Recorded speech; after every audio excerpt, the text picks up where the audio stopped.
you tack on this, or this is 40. 40, yeah. So you actually, cut out this. No, not cut. Actually, our company, we have the license of making shipping container house. And this, we use same structure, but when we design it like this, not we cut. It's not a use. So you're building from scratch. Yeah, we have the license. I like this very much, the idea. Yeah. And so what is the square meter cost of a shipping container house?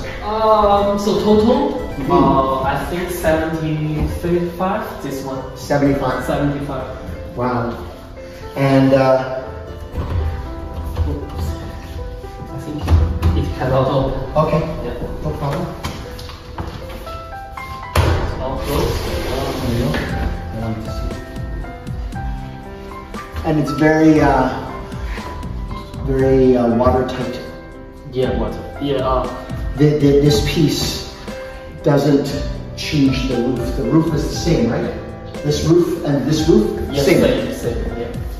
This one, this one, the panel will have the glass wall insulation, then the steel panel. Okay. They have some in middle. And you've been doing this kind of house for how long? How many years they've been building these? This house we have 10 years, but for this one only 5. Since I come to this